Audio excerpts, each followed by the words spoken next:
All right, so this is a pretty big story. Representative Tulsi Gabbard of Hawaii has announced Friday, January 11th, that she is running for the Democratic nomination for president in 2020. Are you gonna run for president of the United States and do something about it? Do you think she should? Do you think she should? Are you gonna run?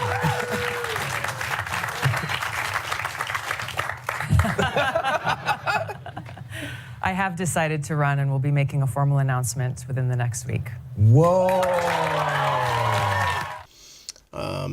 Gabbard is 37 years old, which means she is 2 years over the requirement to become president. She's an Iraq War veteran and has been a representative since 2013. She's also the first Samoan American and Hindu American to be elected to Congress. When Bernie Sanders was running in 2015 and 2016, she was one of the early supporters of his campaign. In fact, she's famous for being forced to resign from the DNC because she wanted to support Bernie Sanders. And she was also only one of the only few members of Congress to endorse Senator Sanders. So in general, I think Tulsi is a good congresswoman. She probably used to be probably my favorite congresswoman, maybe after Barbara Lee, but now obviously that's changed. And turns out that she has some glaring problems.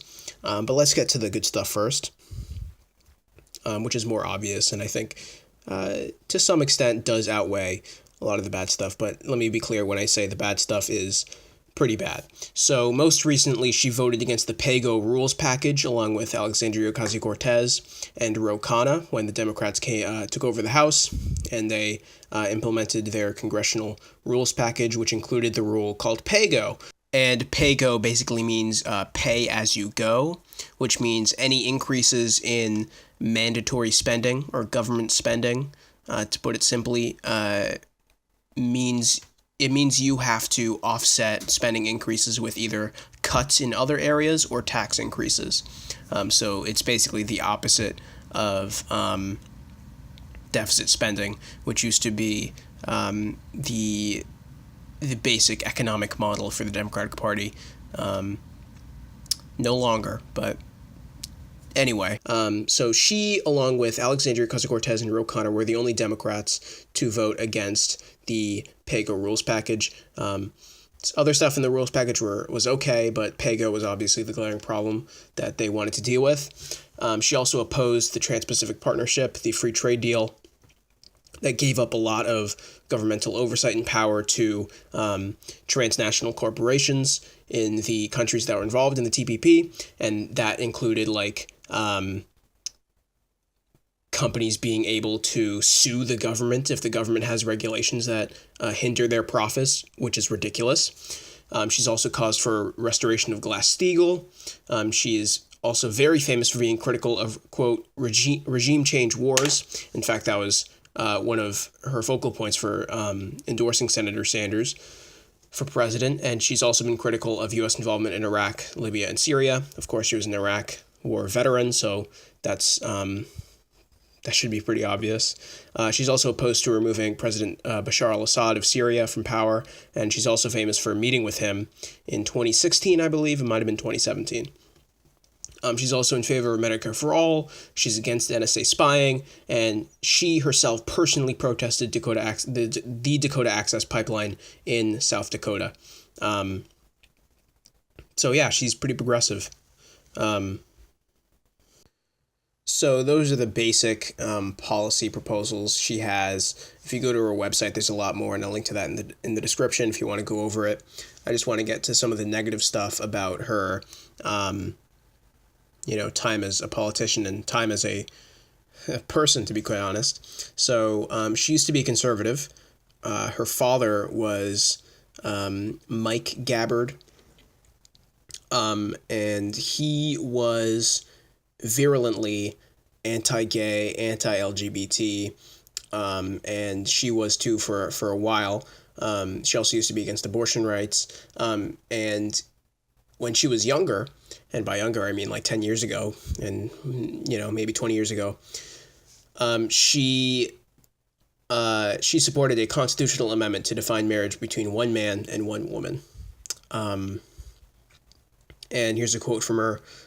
As Democrats, we should be representing the views of the people, not a small number of homosexual extremists. So that's obviously really bad. But obviously she has changed.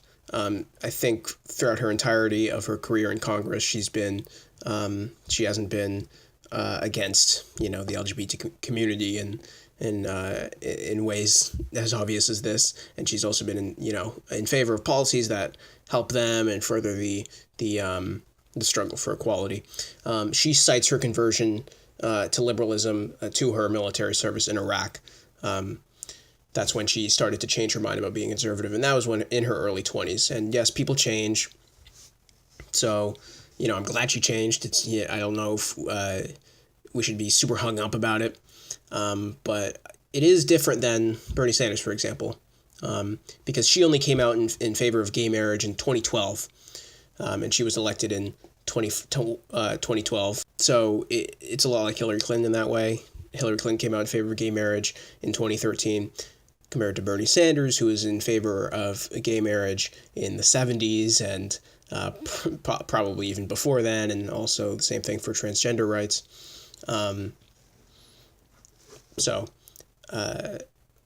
But to make it clear that she has changed her mind, she supported the repeal of the Defense of Marriage Act during her time in Congress. So that's a big iffy part of her career that I think people should definitely be paying attention to. And as I said before, she is anti-interventionist, kind of, sort of, but she's not necessarily anti-war or even anti-imperialist. She seems to very much follow the Obama doctrine when it comes to foreign policy. So her problem with the wars that are going on right now isn't from concern of the countries that we meddle in and the concern of the people that we kill and the innocent civilians that we kill, but more for our soldiers that we sent to fight and the damage that the wars inflict on us domestically because of opportunity cost, because we spend so much money on the military that we don't spend that same amount of money on things that we need to here.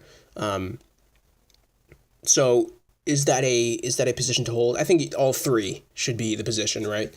These are illegal wars that hurt hundreds of thousands of people and innocent people in these countries. We are sending our men and women to fight and die for no reason, and we are spending insane amounts of money to do so for no reason. But she does forego that first plank of that, and this stance has earned her praise actually from David Duke and Steve Bannon, which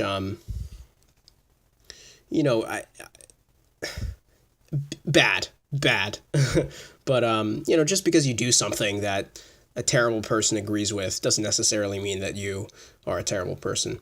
But I don't know, could be kind of telling. She's also in favor of the drone program, especially under Barack Obama. This is a quote from her again. Quote, "When it comes to war against terrorists, I'm a hawk. When it comes to counterproductive wars of regime change, I'm a dove."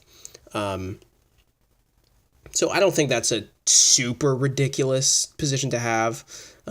It depends on the way you execute it, obviously, and the way she believes in executing it is much more like Obama's foreign policy and drone striking and having bombing campaigns in 7 different countries around the world and in the Middle East, and not engaging totally in the overt imperialism of George Bush, for example, and invading another country with ground troops. But even worse, I would say, her first bout of publicity came about in 2014 when she went on Fox News often and criticized Obama for not using the term radical Islam enough. So she likes to blame Islam and not U.S. interference for instability in the Middle East and violence in the Middle East and the problems in the Middle East. Are both contributing factors? Yes, I do think the United States interference is much more of a contributing factor, and Islam is a little bit less. And it wouldn't be harnessed as much if we weren't supporting Saudi Arabia, for example, or invading and bombing every country that in the Middle East, basically. But you have to make it clear that those are two of the problems. But she didn't. And in 2015, she also joined the GOP in the House to pass the SAFE Act, the SAFE Act, which made it even harder for Syrian refugees to come to the U.S. And she also, before she passed that SAFE Act, obviously it wasn't passed because the president would have to sign it, and he didn't sign it. But she also previously put forth a resolution in the House to prioritize religious and ethnic refugees from Syria, as opposed to Muslim refugees from Syria. So she would prioritize Christians and Yazidis for admittance into the United States for refugees. And this is basically what Trump did with this travel ban. It didn't outright ban Muslim refugees, but it made the difference. So I would say that's problematic. She also may have opposed Obama's Iran nuclear deal. It's not so clear anymore. I've seen tweets showing that she has come out in favor of it, and even voted for a resolution to enforce its rules. I'm not sure if before she didn't support it or before it was passed she didn't support it, but you can look into that. I'm not totally sure. The Jacobin article, I'm getting a lot of these criticisms of Gabbard from say that she is, so I'm not sure. But either way, it's iffy, and it should not be iffy. The Iran nuclear deal was one of the greatest things Obama did as president, and it was the best deal we could have possibly gotten. But one of the most glaring negatives of what she's done is she is also a pretty big supporter of the Prime Minister of India, Narendra Modi. So we've talked about Narendra Modi before. He's done this thing called Modi Care, which gives basically free healthcare to 500 million Indians, which is a very good thing. But he's also a Hindu nationalist figure, a far-right figure in India, who has connections to a group called the RSS that basically wants to make Muslims in India and Christians in India, but more significantly Muslims, because there's way more Muslims than Christians in India, second-class citizens.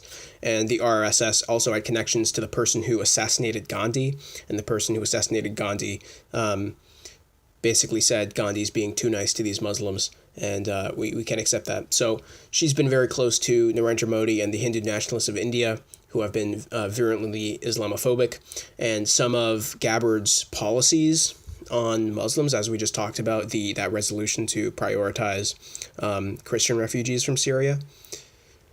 Iffy. It's very iffy. It's a little worrisome. I'm not sure how much she prioritizes that over other things like Medicare for All or whatever. But either way, I don't know if those... I think those might be non-starters, and I can definitely understand why they would be non-starters for most people. Of course, I still prefer Bernie Sanders. I still prefer Elizabeth Warren. And I am glad that she is in the race, because it's good to have more voices for progressive ideas like Medicare for All and all this stuff, especially since she's been one of the first, at least in the public eye, to do this stuff in coming out in favor of Bernie Sanders for his run for the presidency. But right now I am hoping that these progressives don't split the vote. I don't think they'll get far enough to do that. But I do hope more establishment types start coming out and start announcing their runs, because it's getting a little worrisome. And I hope a progressive, particularly Bernie Sanders, can just waltz into the nomination pretty easily. But I do support the democratic process, obviously, so I'm glad Tulsi's running. I'm glad she's bringing a lot of these good ideas to the table. But a lot of these ideas in foreign policy are very worrisome.